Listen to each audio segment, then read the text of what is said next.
निकाय चुनाव के ऐलान के साथ साथ सभी पार्टियों ने अपनी तैयारी शुरू कर दी है। कांग्रेस और बीजेपी ने बहुत खास प्लान तैयार किया है।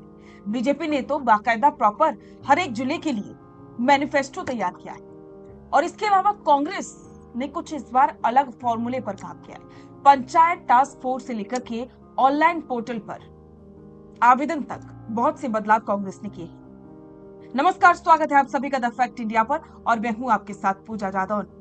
इस बार का निकाय और पंचायत चुनाव काफी इंटरेस्टिंग होने वाला है। हम शुरुआत से ही कहते हैं क्योंकि इस बार इतने बड़े स्तर पर तैयारी चल रही है, बिल्कुल युद्ध स्तर पर तैयारियां कर रही हैं पार्टियां, क्योंकि इस बार मुकाबला कुछ ऐसा है कि 2028 के चुनाव से ठीक पहले ये पंचायत और निकाय के चुनाव जीतना किसी भी दल के लिए काफी ज्यादा जरूरी है, क्योंकि अगर इसी चुनाव में पीछे रह गए तो समझ जाना कि उस पार्टी की हार विधानसभा के चुनाव में पक्की है। यही वजह है कि सभी पार्टियों का ध्यान इन इलेक्शंस पर है और इसके लिए तरह तरह से प्लानिंग की जा रही है।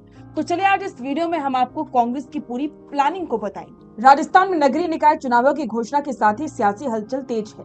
कांग्रेस पार्टी ने टिकट वितरण प्रक्रिया को पूरी तरह से हाईटेक करते हुए क्यूआर कोड व्यवस्था लागू की। सिफारिश के बजाय क्यूआर कोड और पोर्टल के जरिए सीधे आवेदन।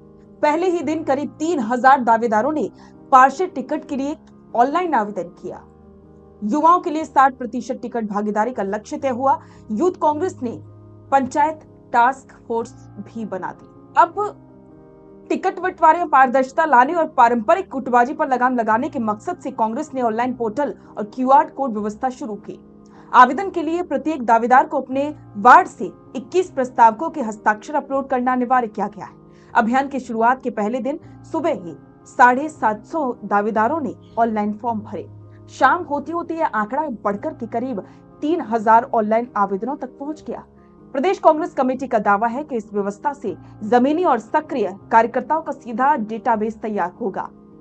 पीसीसी चीफ गोविंद सिंह डोटासरा, नेता प्रतिपक्ष टीकाराम जूली और यूथ कांग्रेस के राष्ट्रीय महासचिव शेष नारायण ओझा ने संयुक्त रूप से पंचायत टास्क फोर्स अभियान लॉन्च किया।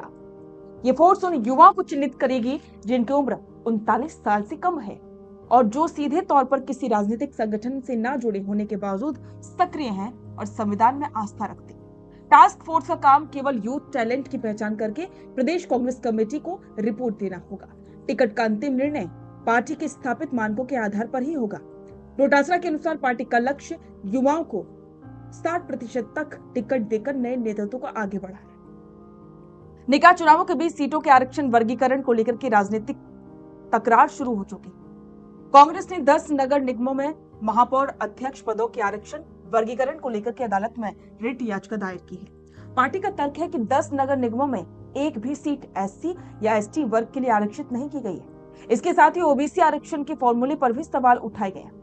पीसीसी अध्यक्ष ने स्पष्ट किया कि पार्टी आरक्षण के मुद्दे पर पीछे नहीं हटेगी और कानूनी स्तर पर इस लड़ाई को जारी रखेगी। चुनाव आचार संहिता प्रभावी होने से ठीक पहले राज्य सरकार ने 21 आरएएस अधिकारियों के तबादले भी जारी किए थे और इसके अलावा संबंधित अधिकारियों के अवकाश तत्काल रद्द करने, उन्हें बिना रिलीवर के इंतजार के नए पदभार संभालने के निर्देश दिए गए हैं। अब आपको क्या लगता है, क्या कांग्रेस ने जो पंचायत टास्क फोर्स बनाई है और जिस तरह से ऑनलाइन प्रक्रिया के माध्यम से आवेदन लिए जा रहे हैं वो वाकई में कांग्रेस को जीत दिला पाएंगे?